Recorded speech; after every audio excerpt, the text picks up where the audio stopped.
1 Roi chapitre 13. Nous lisons à partir du verset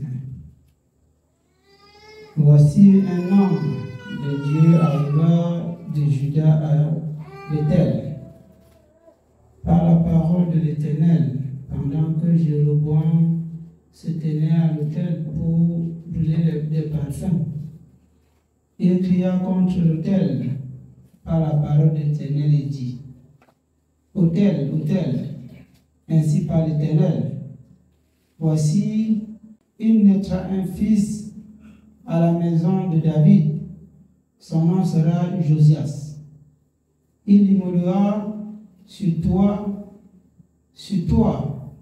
les prêtres des hauts lieux qui brûlent sur toi des parfums, et l'on brûlera sur toi des ossements d'hommes. Et le même jour, il donna un signe en disant: C'est ici le signe que l'Éternel a parlé.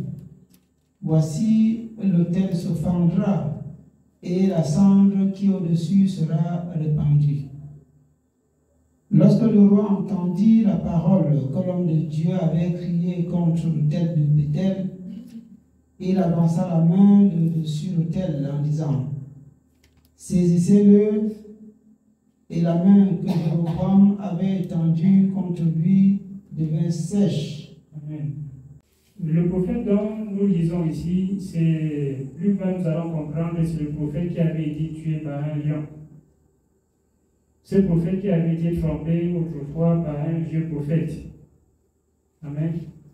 Oui. Nous voyons, il y a quelque chose qu'il faut qu'on comprenne là-dedans. Le Seigneur l'avait envoyé en lui donnant des instructions. Ce qu'il va dire et ce qu'il va faire lui-même. Nous comprenons. Le Seigneur lui avait envoyé en disant: voilà ce que tu vas aller dire.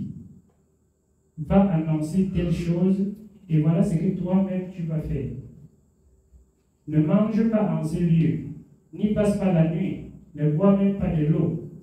Ça, c'était pour lui. Amen. C'était sa part. Il devait aller crier contre l'autel. Parce que nous voyons Jéroboam, dont il est question ici, c'est l'un des rois d'Israël. Parce que le royaume d'Israël autrefois était un seul royaume. Mais à cause de Salomon, Dieu a divisé ce royaume-là en deux, en donnant 10 des tribus à un autre roi, et Judas seul est resté. David. Ça, c'est à cause de la vie de Salomon qui n'était pas agréable à Dieu. Et il a dit: je ferai ces choses, mais quand le royaume sera entre les mains de son enfant, pas entre ses mains, à cause de David. Et Jéroboam avait rencontré une fois le prophète Achija dans le champ. Ce prophète avait un manteau neuf sur lui. Pour prophétiser, il a enlevé ce manteau, il l'a déchiré en 12 morceaux. Il a dit: prends pour toi 10. Parce que voilà ce que l'Éternel dit. Amen. Ces choses étaient déjà accomplies jusqu'à ce que c'était établi, c'était divisé. C'est un prophète qui était dans le royaume de Juda que l'Éternel envoie en disant que va et dit à Jéroboam que voilà ce qu'il fait n'est pas juste. Au lieu de me servir, de continuer de me servir, il a fait 2 veaux d'or. Il a mis un à Dan et l'autre à Bethel. Et il a conduit le peuple dans le péché. Va lui adresser telle et telle parole. Parce qu'il faudrait qu'on comprenne une chose, c'est que le plus souvent, quand nous entendons parler des Samaritains, nous pensons que c'était des païens. Amen. Amen. Les Samaritains n'étaient pas des païens. Ce n'était pas, je ne peux pas dire païen, mais c'était le peuple de Dieu. C'était une ville en Israël. C'est pour ça que eux, comme on les a séparés, ils n'ont plus servi Dieu selon les lois du Seigneur. C'est pour ça qu'ils ne s'entendaient plus avec Judas. Tellement qu'entre eux, c'était une haine terrible. Voilà pourquoi le Seigneur Jésus lui-même venant a dit à la femme samaritaine: que vous adorez ce que vous ne connaissez pas. Nous adorons ce que nous connaissons. Car le salut vient des Juifs. Le salut vient des autres là. Ça ne vient pas d'ici. Parce qu'ici, vous n'avez pas servi comme le Seigneur a toujours demandé. Donc la chose était déjà accomplie. Et comme le peuple d'Israël était dans l'iniquité, le Seigneur dit va écrire à la Bible. Et il a fait ce que le Seigneur a demandé. Mais seulement, il n'a pas fait comme le Seigneur a voulu jusqu'à la fin. Voilà pourquoi sa ruine va arriver plus tard. Il a prié exactement ce que le Seigneur a demandé et on a voulu faire quelque chose contre lui. L'Éternel a intervenu. Quand Jéroboam a tendu la main sur l'autel en disant saisissez-le, sa main est calée et la lèpre a pris sa main. Il n'a pas pu remettre sa main à lui comme c'était. Parce que l'Éternel a intervenu pour lui. Amen. Parce qu'il était encore dans la justice de Dieu. Il était encore dans la justice de Dieu. Mais quand il va quitter la justice de Dieu, Dieu ne va plus intervenir pour lui. Dieu ne va plus le connaître. Dieu ne le reconnaît plus. Nous allons continuer et comprendre plus loin. Nous continuons la suite du verset 4. Saisissez-le, et la main que Jéroboam avait étendue contre lui devint sèche, et il ne put la ramener à soi.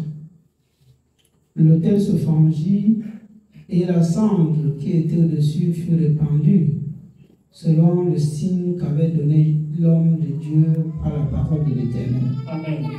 Jusqu'ici, tout ce qu'il a dit est en train de s'accomplir. Le Seigneur dit, cet autel va se fendre et la cendre va se répandre. Et cela s'est opéré là. Jusque-là, la parole de Dieu est en train de s'accomplir comme le Seigneur a indiqué. Voilà la raison pour laquelle Jéroboam, même qui était rebelle à Dieu, supplie le prophète de prier pour moi, afin que ma main revienne comme c'était. Allons-y encore. Au verset 6. Alors le roi prit la parole et dit à l'homme de Dieu, implore l'Éternel, ton Dieu, et prie pour moi, afin que je puisse retirer ma main.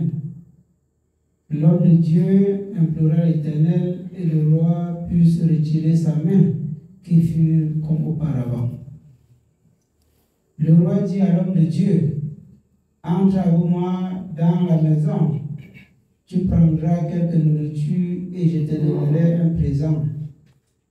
L'homme de Dieu dit au roi, quand tu me donnerais la moitié de ta maison, je n'entrerai pas avec toi. Je ne mangerai point de pain et je ne boirai point d'eau dans ce lieu-ci. Car cet ordre m'a été donné par la parole de l'Éternel. Tu ne mangeras point de pain et tu ne boiras point d'eau. Et tu ne prendras pas à ton retour le chemin par lequel tu seras allé. Et il s'en alla par un autre chemin. Amen. Ce qu'il a dit plus bas, le Seigneur ne lui a pas demandé de dire ça. Amen. Mais le Seigneur a dit, c'est toi qui vas faire ça. Tu n'es pas obligé de raconter à qui que ce soit. Bon, encore, il raconte à celui chez qui il a été envoyé. Ce n'est pas grave. Nous voyons. Et quand je lis ça, je comprends, il a fait exactement comme Balaam. Quand Balaam envoie ses officiers pour appeler Balaam, afin qu'il maudisse le peuple d'Israël, il dit, mais quand tu me donneras même la moitié de ton royaume, je ne maudirai pas ce peuple. Il dit, attends, je consulte l'Éternel. Il consulte, le Seigneur dit, n'y va pas. Il dit, quand tu vas me donner même la moitié de ton royaume. Mais quand on insiste 2, 3 fois, il dit, allons. Il dit, allons. Nous devons comprendre que le Seigneur, lui, il parle une fois. 2 fois, et c'est beaucoup. Si nous voulons toujours écouter, maintenant il faut, parce que si on veut écouter encore plus, c'est qu'on est en train de vouloir qu'il nous dise le contraire de ce qu'il a d'abord dit. Sinon, il a dit, on a compris. Balaam avait bien compris. La deuxième fois, il va. Le Seigneur lui dit, n'y va pas. La troisième fois, quand on l'envoie encore, il va toujours consulter l'Éternel. Mais l'Éternel avait parlé de lui. Amen. L'Éternel avait déjà parlé de lui à 2 reprises. Il va toujours le consulter. Pourquoi? Parce qu'il avait autre chose. Il avait autre pensée. Voilà pourquoi, quand le Seigneur lui dit, va avec eux, il se lève, il scelle son âme, et puis il part. C'est en route que le Seigneur interrompt sa marche. Sinon, il devait aller jusqu'au bout, sans comprendre. Amen. Il dit ici, quand tu vas me donner même la moitié de ton royaume, je ne vais pas manger, je ne vais pas rentrer chez toi. Et là, ce n'était pas encore grave. Il n'y avait pas de souci. Et il est allé par un autre chemin, comme le Seigneur le lui avait dit. On continue encore. Et il s'en alla, nous sommes au verset 10 dans le 13. Et il s'en alla par un autre chemin. Il ne prit pas à son retour le chemin par lequel il était venu à Bethel. Or, il y avait un vieux prophète qui demeurait à Bethel. Ses fils vinrent lui raconter toutes les choses que l'homme de Dieu avait faites à Bethel ce jour-là, et les paroles qu'il avait dites au roi lorsqu'il en eut fait le récit à leur père. Il a dit, par quel chemin s'en est-il allé? Ses fils avaient vu par quel chemin s'en était allé l'homme de Dieu qui était venu de Juda. Et il dit à ses enfants, scellez-moi l'âne. Il lui scellait l'âne et il monta dessus. Il alla après l'homme de Dieu et il le trouva assis sous un télébinthe.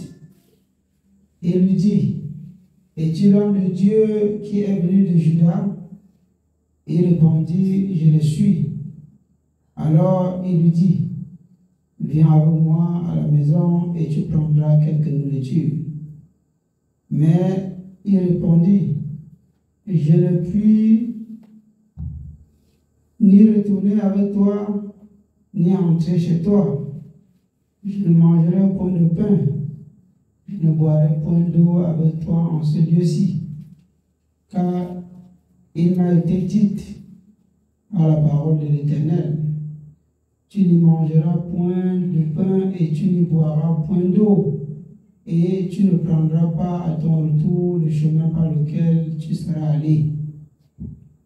Et il lui dit, moi aussi, je suis prophète comme toi.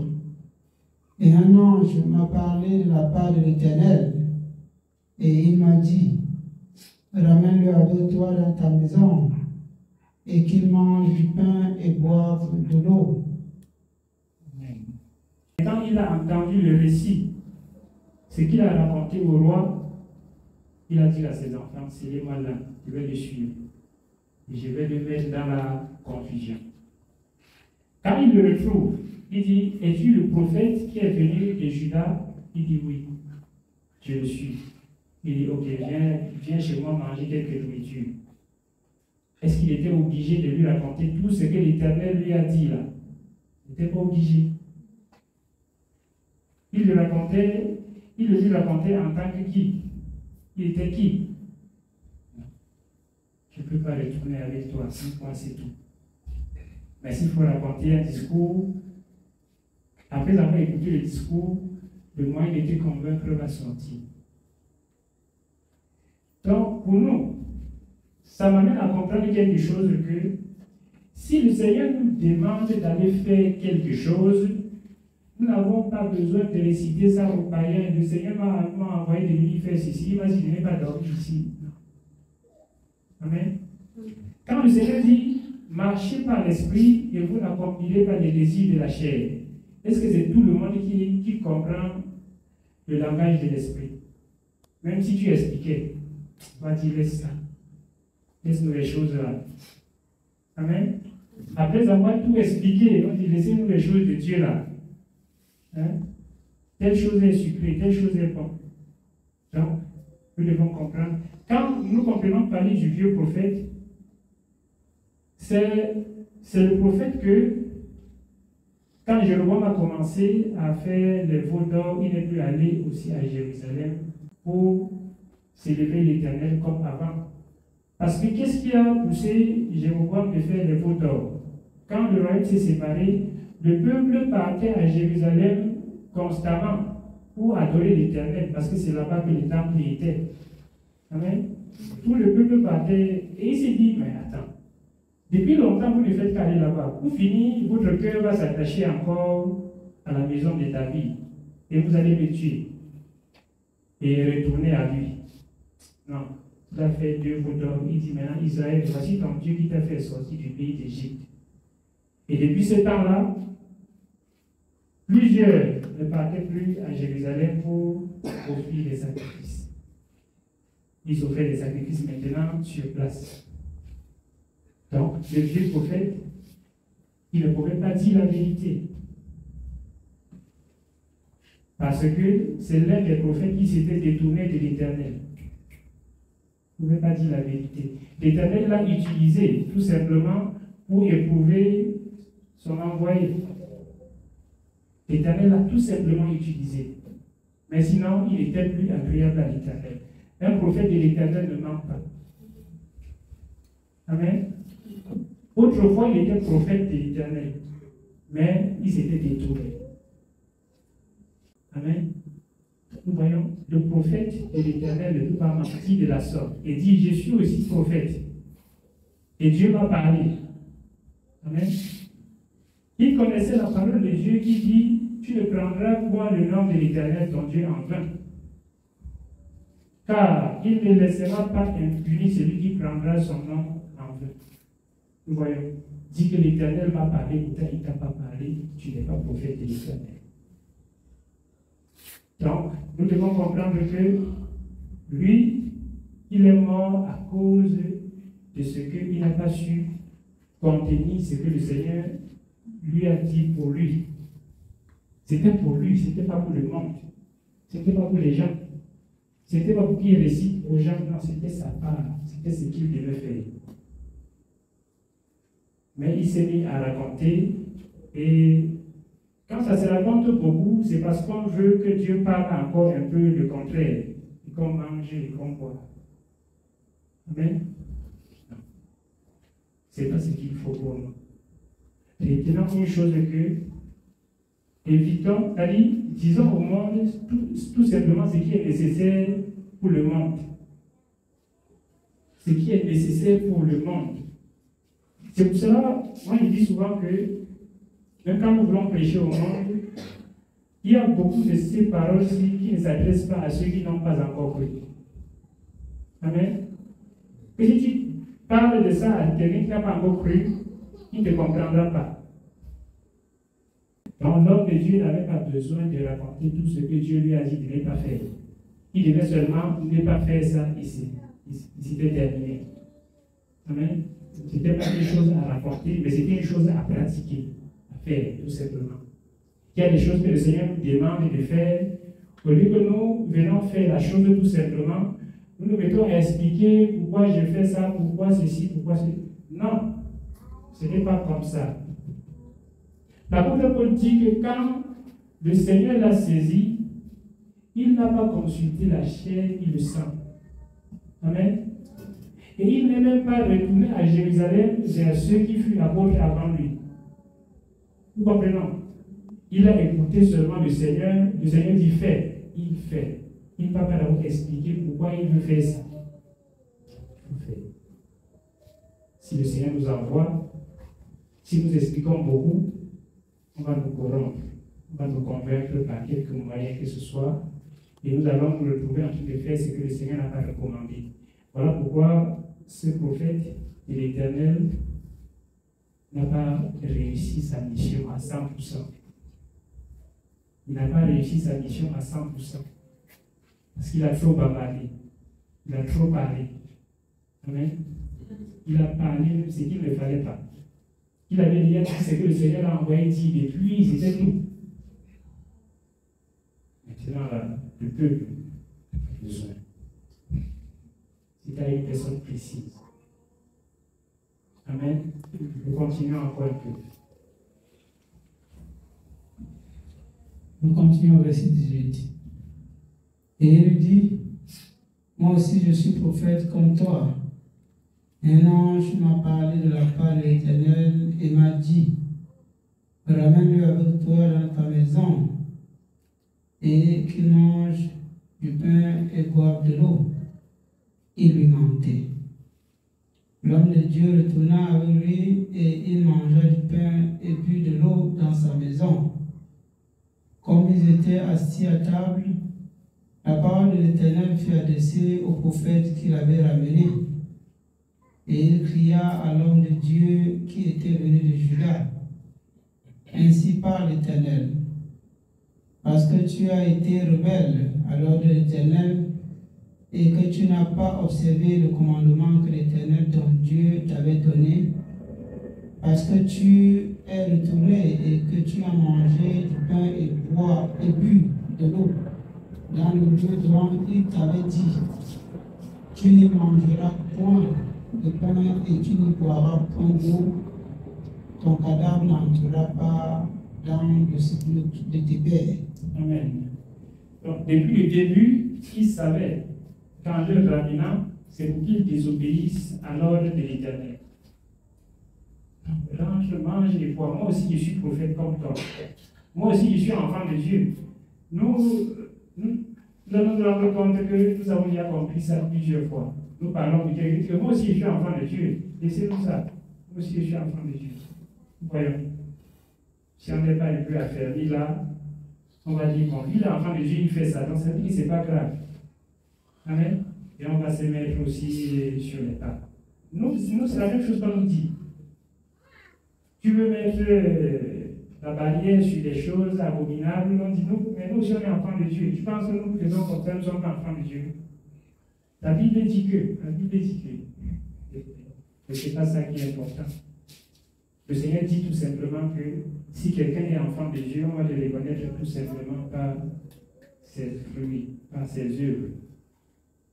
Non pas seulement qu'on prononce, moi aussi je suis prophète, et puis ça va, tu crois. Tu es prophète, et qu'est-ce que ça fait? Si tu es prophète, il avait oublié la parole que le Seigneur disait dans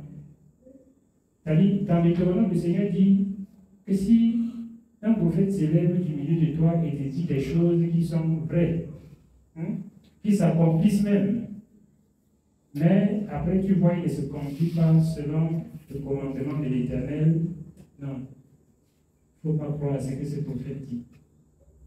Parce qu'il dit aujourd'hui ça s'accomplit, demain il va dire ça ne va pas s'accomplir. C'est comme ça. Pourtant, le prophète de l'Éternel, ce qu'il dit s'accomplit toujours. Parce qu'il ne parle pas de lui-même, c'est de la part de Dieu qu'il parle. Amen. Il ne parle pas de lui-même. Donc, le Dieu prophète, c'est lui. Le Seigneur l'utilise encore pour dire, ok, voilà ce qu'il dit. Il a désobéi à ma voix. Son cadavre n'entrera pas à Jérusalem. Et quand il s'est levé, mais nous voyons quand même que c'est un peu grave. Le Seigneur te dit que ne fais pas telle chose. Mais un homme vient te dire, fais. Dieu m'a aussi parlé. Quand le Seigneur te parlait, il n'était pas là. Quand le Seigneur l'a parlé, tu n'étais pas là. Le Seigneur ne peut pas le parler, il ne peut pas t'avertir. À toi qui l'a parlé premièrement. Amen. Non. Et le Seigneur ne se contredit pas dans sa parole. Non. Il ne se contredit pas comme ça, très facilement comme non. Jamais. Si le Seigneur avait parlé, il devait t'aviser. Si le Seigneur t'a parlé dès le début, qu'est-ce qui empêche que le Seigneur te parle encore pour qu'il mange et dort? Le Seigneur te parle. Le Seigneur pouvait te parler et te dire ça. Donc pour nous, soyons tout simplement vigilants dans ces choses-là. Évitez de beaucoup parler et de parler des choses qu'il ne faut même pas parler aux gens, à des personnes qu'il ne faut pas. ça peut amener notre ruine. Ça peut faire en sorte que nous nous retrouvons sur un endroit où on ne devait pas être. Amen. Oui.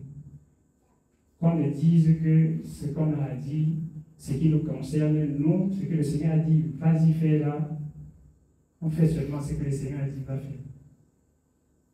Sinon, ça peut brouiller beaucoup de choses, ça peut embrouiller beaucoup de gens. Amen. Nous allons continuer. Nous continuons au verset 24. L'homme de Dieu s'en alla et il fut rencontré dans le chemin par un lion qui le tua. Son cadavre était étendu dans le chemin. L'un resta près de lui et le lion se tint à côté du cadavre. Et voici des gens qui passaient virent le cadavre étendu dans le chemin et le lion se tenant à côté du cadavre. Et ils en parlaient à leur arrivée dans la ville où demeurait le vieux prophète. Lorsque le prophète qui avait ramené du chemin l'homme de Dieu lui apprit, il dit, c'est l'homme de Dieu qui a été rebelle à l'ordre de l'Éternel. Amen. Oui, pour lui, ce n'est plus l'homme de Dieu qui est venu de Jérusalem, non. C'est l'homme de Dieu là qui a désobéi à l'ordre de l'Éternel. Pour ne pas être long, nous allons comprendre tout simplement que le vieux prophète l'a pris, rentrer avec lui, l'enterrer. Et dit ensuite à ses fils, quand je vais mourir, mettez mon cadavre à côté, dans le même sépulcre que lui. Parce qu'il connaissait ce que le Seigneur avait dit. Il connaissait. Parce que le Seigneur avait dit, comme nous l'avons vu plus haut, il naîtra un fils qui va venir bouleverser cette ville-ci. Parce que vous m'avez déshonoré. Il va tout briser, il va faire ceci. Et je crois que c'était Josias, si je ne me trompe pas. Et quand Josias est venu détruire la ville, il cassait les sépulcres pour brûler les os des prophètes qui offraient de l'encens à ces veaux d'or. Il brûlait, selon ce que la parole de Dieu avait prédit avant. C'est ce qu'il faisait. Et quand il est arrivé sur les sépulcres de l'homme de Dieu qui était venu de Jérusalem, il a dit, ça appartient à qui? Il dit que non, c'est l'homme de Dieu qui était venu de Juda. Il dit, ne détruisez pas ça. Amen. Il a dit, l'autre l'a laissé. Le vieux prophète savait que quand on viendrait détruire la ville, on ne détruira pas l'autre là. Il a dit, enterrez-moi là-bas. Donc, nous devons comprendre une chose, que c'est l'une des façons de désobéir carrément à l'Esprit Saint. Amen. Oui, c'est-à-dire, dans notre époque-ci, là, comme ça, Dieu, lui, ne change pas. Il dit la même chose, mais il peut changer la façon de dire. Nous comprenons. Dieu peut changer la façon de dire, mais c'est la même chose qu'il a en train de dire. C'est une façon très claire de désobéir au Saint-Esprit. Et quand on désobéit au Saint-Esprit, ça cause la ruine toujours. Ça ne manque pas. Nous allons voir quand le Seigneur nous disait dans Nombre, je crois que c'est Nombre 15 ou Nombre 35, il dit si quelqu'un indigène ou étranger agit la main levée, il outrage l'Éternel. Il sera puni de mort. Amen. Comprenons que l'Esprit de Dieu ne commence pas seulement avec Jésus-Christ. Amen.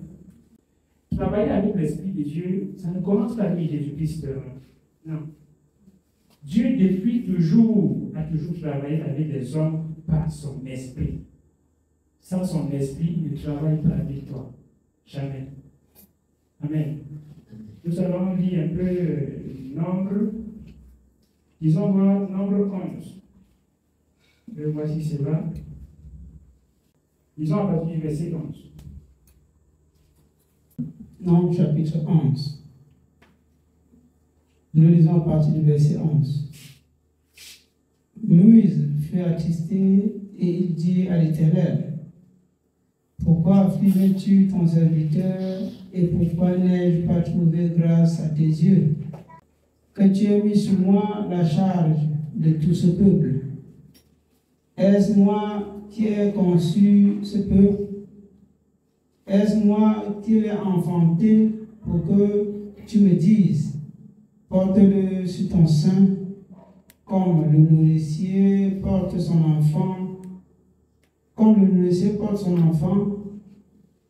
jusqu'au pays que tu as juré à ses pères de lui donner.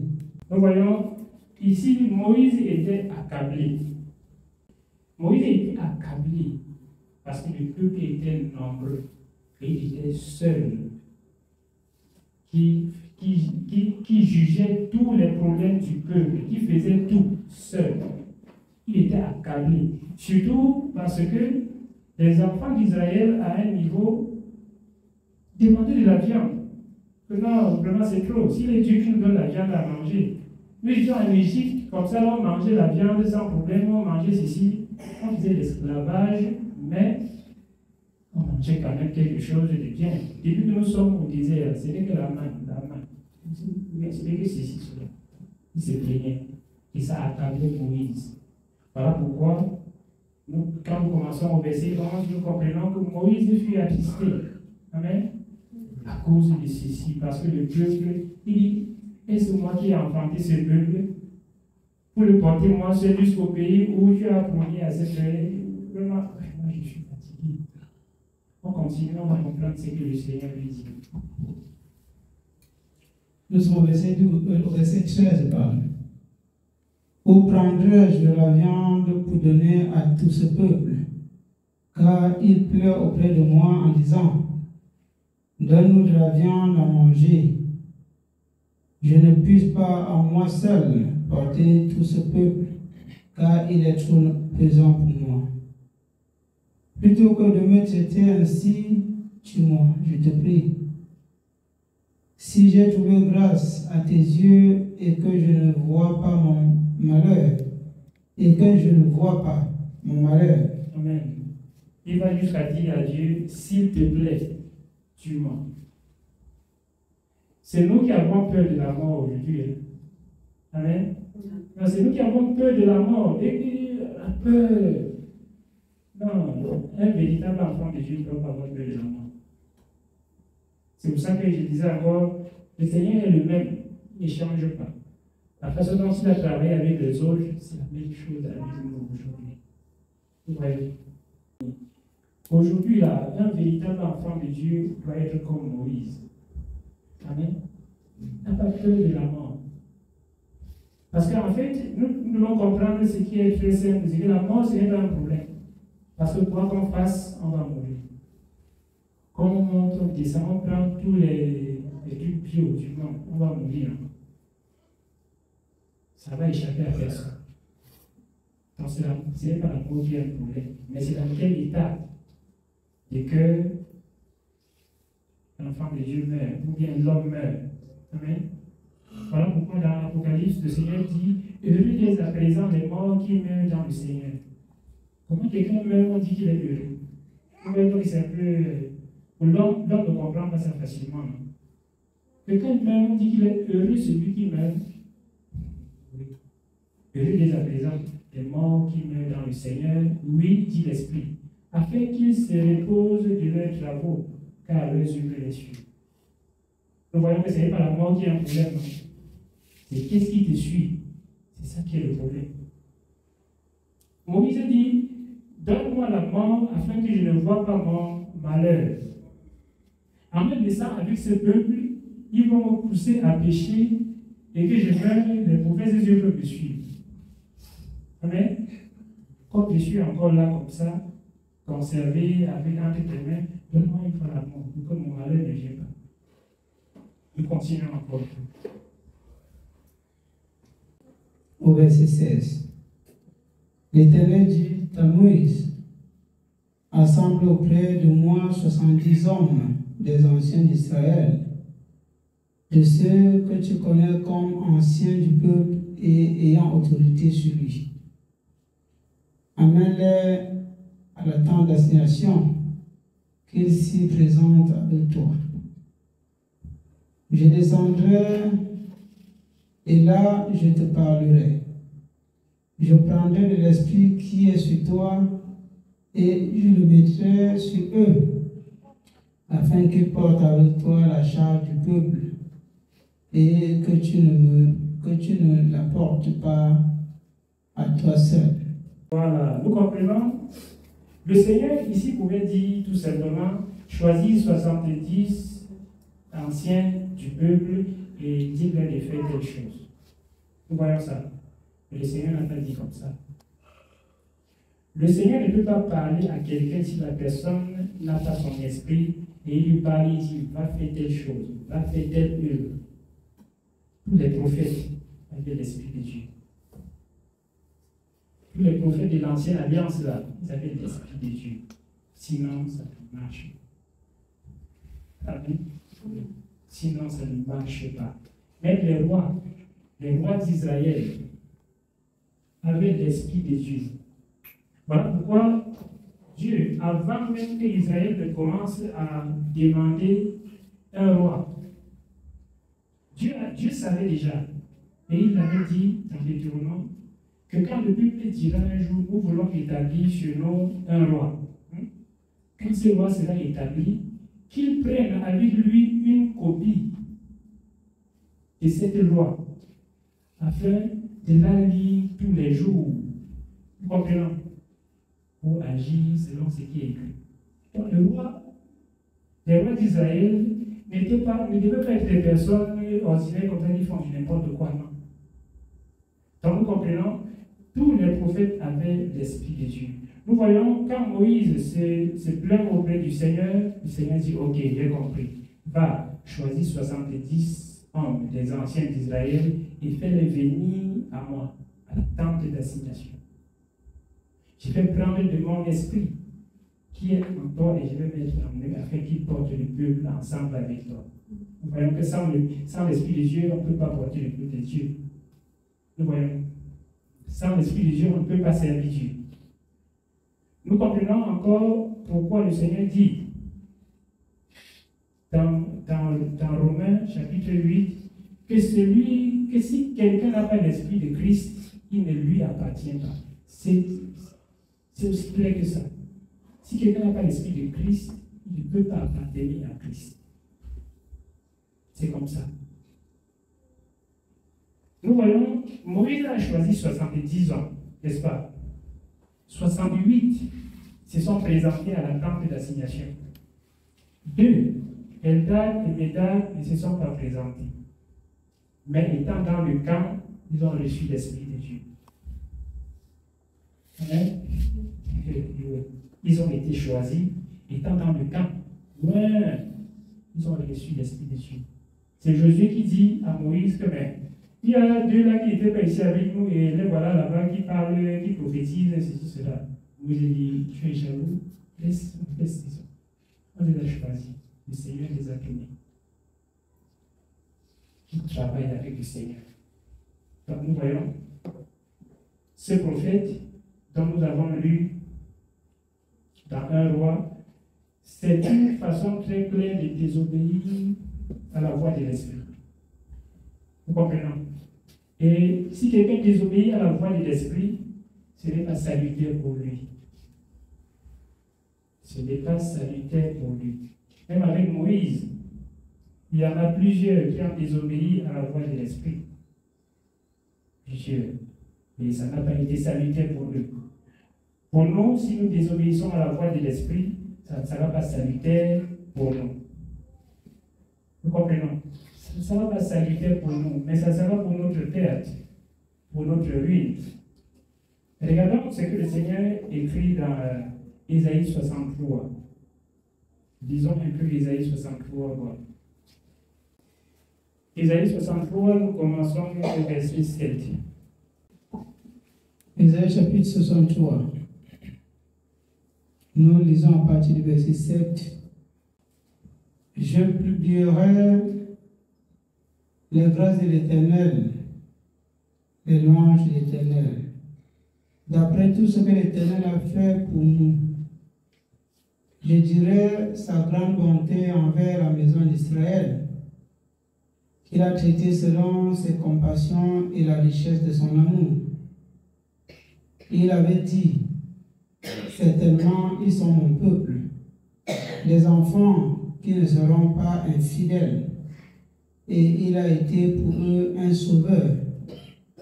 Dans toute leur détresse, ils n'ont pas été sans secours, et l'ange qui est devant sa face les a sauvés.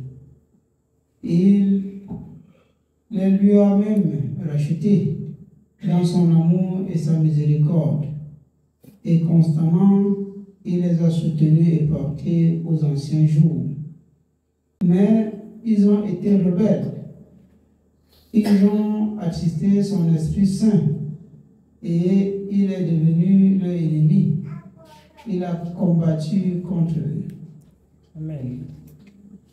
Nous comprenons une fois de plus que le Seigneur, dans tout ce que le peuple a fait, le peuple n'avait jamais été sans secours. Amen. Jamais. Le peuple n'avait été sans secours. Il les a portés aux anciens jours.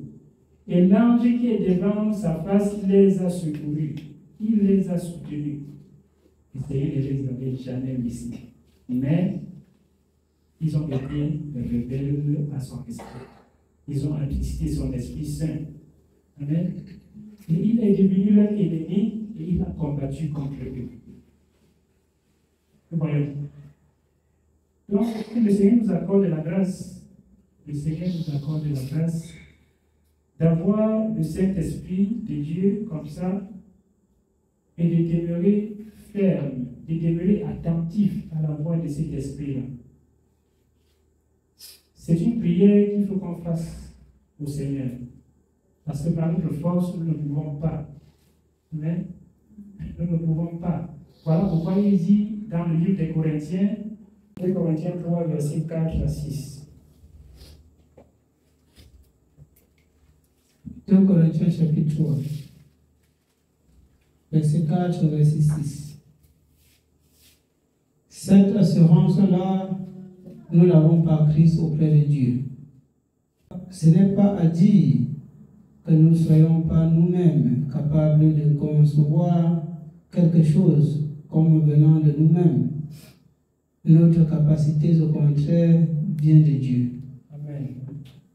Ce n'est pas à dire que nous soyons capables de concevoir quelque chose comme venant de nous-mêmes. Amen.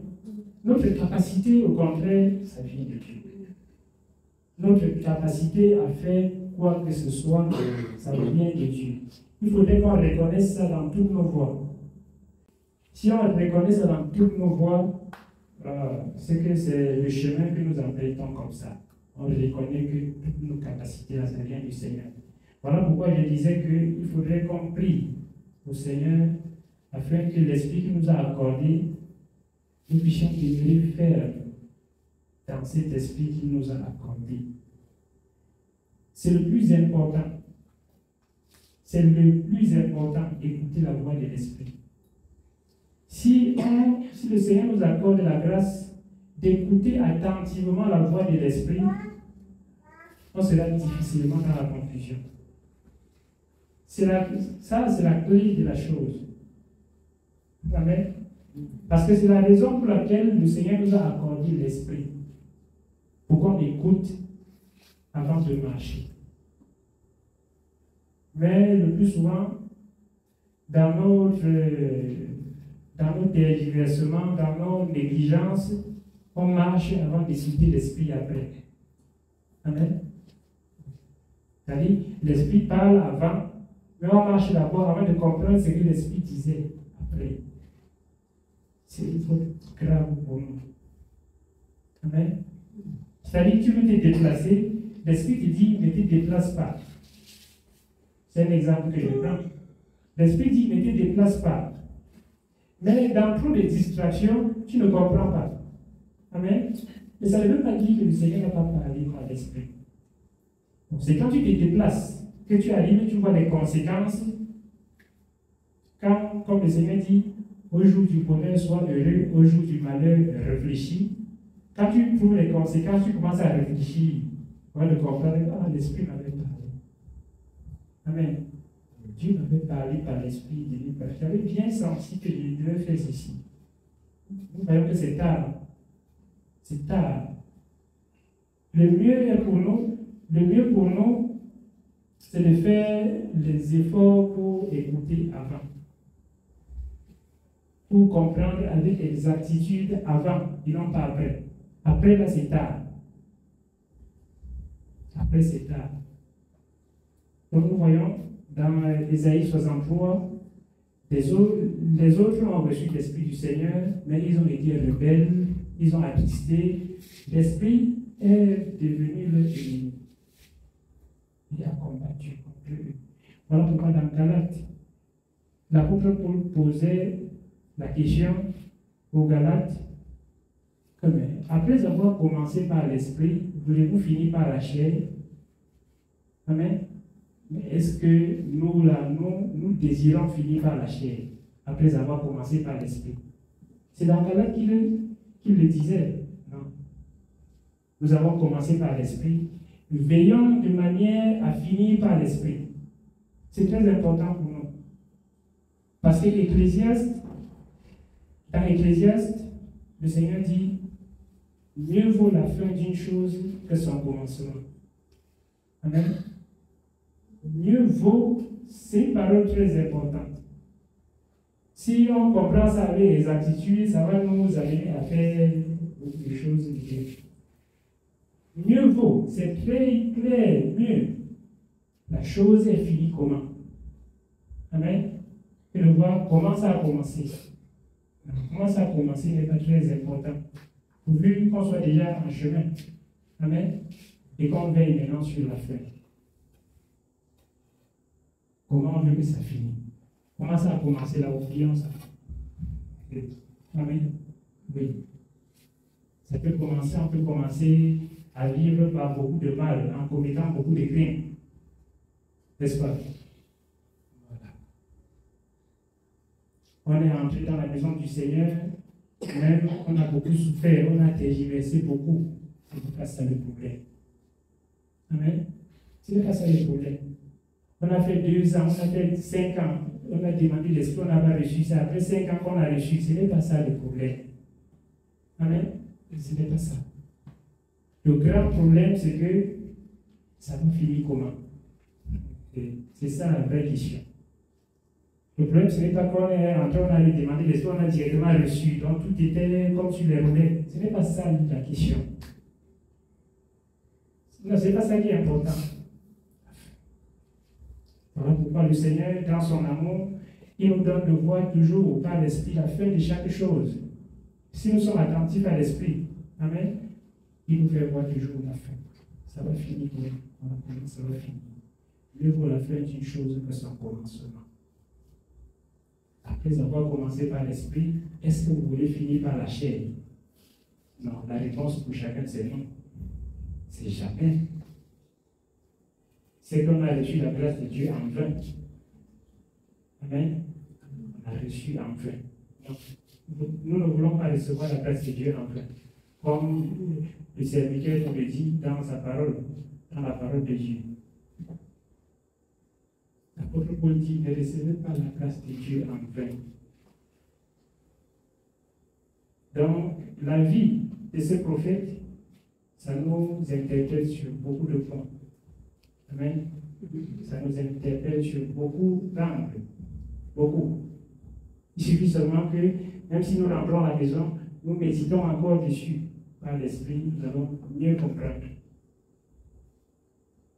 Mais moi, je vais vous dire, il est impossible, nous comprenons, de prendre un passage de la parole de Dieu et donner toutes les compréhensions là-dessus. Nous voyons. Nous voyons ça. Voilà. C'est pour ça qu'il est toujours bon. Il est toujours bon de rentrer à la maison, méditer encore et toujours continuer à méditer. Fais comme Dieu disait à Josué, que ces livres de la loi ne s'éloignent pas de ta bouche. Dis le jour et nuit pour agir fidèlement selon ce qui est écrit.